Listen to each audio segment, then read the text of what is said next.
Thanks for joining us on your Saturday evening. I'm Holly Emery, and I've got a rundown of some of the stories that we've been tracking throughout the day. But we are going to begin with some breaking news out of the capital city. Now, a man has been arrested after running from Capitol Police in a stolen vehicle, crashing it onto a golf course, and then taking off on foot and pointing a gun at police. Now, this is what we know so far. So this is a map of the incident of where everything kind of started. It started at the West Express convenience store there off of Northwest Street. And according to police, that suspect was at that convenience store with a stolen vehicle. It happened around 10:15 this morning. Officials say Jackson police informed Capitol Police about a stolen white 2013 Hyundai Sonata at the West Express convenience store on West Street, and it's right off of Ridgeway Street there. Now, officers were approaching that business to address the suspect. That person is 30-year-old Jamori Smith. However, he sped off. Now, this is exclusive video of the incident. This is Smith led police onto a chase onto the Pete Brown Municipal Golf Course when Smith left the road and collided with a tree in the area. Police say Smith then got out of the car and ran across the driving range. Police say he then displayed a gun there. Officers were able to arrest Smith on a fairway shortly after a foot pursuit. Smith was taken to a local hospital for minor injuries. He's been charged with felony evasion, possession of a stolen vehicle, and possession of a stolen firearm.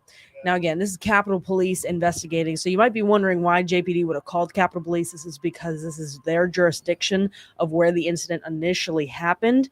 So you're making sure that that's clear to folks of why JPD would have called Capitol Police to address this. Now, Capitol Police has been very busy today. They're also investigating after a man was shot multiple times in Jackson after a suspected drive-by shooting this morning. Now, according to the Department of Public Safety, Capitol Police officers were notified around 11:30 by JPD again about a possible drive-by shooting. The incident occurred in the area of Robinson Street and Rose Street. Officers found a man suffering from multiple gunshot wounds. The male victim was taken to a nearby hospital for his injuries. And this is an ongoing and open investigation, so anyone with information is asked to call Capitol Police to help solve this incident. Now, Again, I told you it was a busy day for Capitol Police. Capitol Police are also investigating after a homicide of a 17-year-old. Bailey Martin with DPS tells us that the teen is a male, but they have not released the identity at this point. That's because it's more likely they're waiting to notify the next of kin. Plus, it is a teenager, so they're probably trying to let all of the family be able to process this. Now, it happened Friday night around 9:25 in the area of Sunnyvale Drive and Sandalwood Place. If you have information about this shooting, you're also asked to call Capitol Police. Again, they are very busy since Friday night. A lot of stuff going on. Now, in the midst of all the violence we have seen in the last 24 hours, dozens of men and women in Jackson were trying to march in order to take a stand against violence here in the capital city. 3 on Your Side's Teddy Reedy gives you a closer look at that march that happened earlier this afternoon. Take a look. The 1,000-man march started right here on Mill Street, where men and women across our area marched together to promote change. The goal of this march was to rally the African-American community together to strive for an end to violence across the city of Jackson. Marchers gathered Saturday morning outside the 440 Jackson nightclub. March organizers say their focus is on our youth. They want to promote positive role models for kids to keep them off the streets. We're wanting to see black men stand up and be leaders in the community, be better mentors, be better role models. One of our messages today is to the streets of Jackson, you cannot have our black babies, you cannot have our black boys, you cannot have our black girls, but at the same time, we are letting them know as well that your voice is powerful, your presence is powerful. So far this year, Jackson has seen 51 homicides. This time last year, that number was 92. Despite seeing the decrease, residents say they will continue to hold peace marches until that number is 0. The march ended right here at the Mississippi Capitol. I spoke with many of these marchers who say they will continue the calls for an end to violence in Jackson. For the Mississippi Capitol, Teddy Reedy, 3 on your side.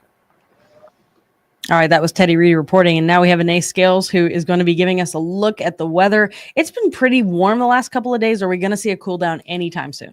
Yeah, thankfully, we are expecting within the next week to finally get a cold front and see some more fall-like weather. It's not going to be this weekend, though. We're going to continue to stay in this summertime pattern with the afternoon highs in the mid-90s and even some scattered thunderstorms after that, just like what we've seen today.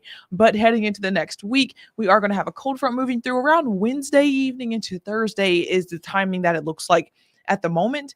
And then out in the tropics, we still have some pretty active conditions as well. But first things first, closer to home, mostly dry, but we are seeing cloud cover increasing, and we do have some stray showers remaining, as we can see on our first alert radar. We have a couple pockets of showers and storms, especially in the southernmost counties now. So Walthall County, Pike County, you're seeing a little bit of rain, but we expect that to continue to dissipate over the next couple of hours. Temperatures also finally cooling off. It's about 85 degrees in Jackson now. Earlier today, it was around 95. So certainly was a hot afternoon. Definitely felt like that too. I was outside only for a very short second and I was already sweating. I was outside too. And that's why in between the shows, I ended up changing and completely taking a shower. It was too hot. Actually, I lie. I actually was outside for like 3 hours. I was like, hang on. I went outside to let my dogs out. No, I played golf and it was hot. And I probably have tan lines on the back of my shoulder right now. Burns probably. Yeah. But thankfully, if you have evening plans, you're not going to be dealing with that much heat. Okay. Cooling into those lower 80s over the next couple of hours. And tomorrow, repeat the same thing pretty much. We're going to start off clear. Then we're going to see those isolated showers popping up, and most of us staying dry, though. And then for those of us that don't see that rainfall, we're going to be back into those mid-90s. So another hot day in store. This is how that plays out hour by hour. Calm conditions overnight. We're going to have a bit of cloud cover, kind of keeping us in the 70s overnight. But your Sunday morning commute looking clear. It's not towards the afternoon that we start to see these pop-up showers and even storms. We can see a little bit of heavier rainfall and maybe even some rumbles of thunder, a little bit more widespread than yet today, but still many areas still remaining dry. And then that's going to be the same story as we head into Monday, continuing that summer-like pattern. Our temperature is definitely staying warm for the start of the week. We're going to still be in the lower 90s, but the 80s are in sight. That's what I mentioned, the cool down. That's going to be around Wednesday to Thursday. Notice that it's expected to feel a little bit more comfortable. And that's actually because we're having a frontal system pass through. Okay. Not till we head towards Wednesday, though. You kind of see out towards the west, scattered showers and storms. And then that kind of moves towards the south and west. By Friday, we expect that to be clearing out and giving us more dry weather as we head into the upcoming weekend. So a week from now, it will actually feel like fall. And it will actually be fall as well, because Monday is actually the equinox. Monday is when it's going to be officially autumn. But it's going to be like 95 degrees. What did you say? 92. 92. Okay, I was being a little dramatic. A little bit warmer than average, but I mean, some spots likely going to be 95. It's not that big of a difference, but it's going to finally start to feel like fall a couple of days after that. Then we expect dry weather. And then last things last, we're still looking at Tropical Storm Gabrielle. It's likely to become a hurricane as early as tomorrow, but staying out in the east. So we're not expecting, or basically staying out in the central Atlantic. Thankfully, we're not expecting impacts from that on the East Coast, not on the Gulf Coast. Although we are looking at some potential for tropical development, we're not really looking at it close to home. So Gulf Coast is clear, but out in parts of the Leeward Islands of the Caribbean could potentially be seeing impacts of another disturbance towards the end of the week. But that, thankfully, it's not going to be in our neck of the woods. The only thing we're dealing with is upcoming cold front midway through the week, but it's going to make us feel more pleasant. I'm very excited for the fact that we're finally dipping down into the 80s at the end of the week. I'm really tired of being this hot and sweating. Yeah. When you just step outside to let the dogs out. It's just kind of it's a little. I'm over it now. Yeah, especially once it dries out. I think it's going to be a pretty pleasant weekend next weekend. We just Oh. have to get through the couple of days to see some of that We rain, just gotta get there. and then it kind of evens out. I gotcha. Well, we do have we do have a couple of birthdays in the comments. I've been telling Mhm. people, I've been trying to tell people online as well to Fun. be commenting. So we're gonna give a little shout out to Miss Hampton. It's her birthday today, so happy birthday to Happy her. birthday. And I mean, you've got some pretty good weather. I mean, for a good birthday weekend, make sure we. Yeah. I mean, should we get out? Should people be getting outside? Do they need to cancel plans anytime soon because of? I wouldn't say showers? so. I'd say have your First Alert weather app. It's Of free course. and you get the radar. And it's one of those weekends you need to check the radar because Right. we have those isolated thunderstorms. Mhm. Many of us staying dry, but then again, if you are in that one city that is seeing the storm, Right. then you are going to wish that you had an umbrella. So I would say check the radar. I wouldn't cancel the plans, but Right. you need to have that weather app.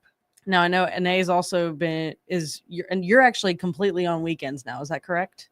So you're on like Saturday, Sundays, all day. Oh most yeah, days? doing the entire weekend. Doing the entire weekend. Yes. So if there's anyone who's gonna know and keep you updated, it's Anae because she is here basically all weekend making sure that you stay Yes. informed. So 6 a.m. 6 and then what time? 5 p.m. 5 and then p.m. 9 p.m. and 10 p.m. again. Both days. And, So- I'll be back Monday too. you know what? So if anyone really knows what's going on, it's gonna be Anae because she's going to be tracking it for basically 72 hours straight. Yes. I'm so sorry, Anae, but Hey, thank you for doing the hey, job that it's my job. You know, I'm a meteorologist. I like weather. I'm here. Yeah. Well, I appreciate you, and I know the people appreciate you for watching all the weather. And make sure you stay updated again on that free First Alert weather app. Thanks so much for tuning in on your Saturday evening. Have a great rest of your night.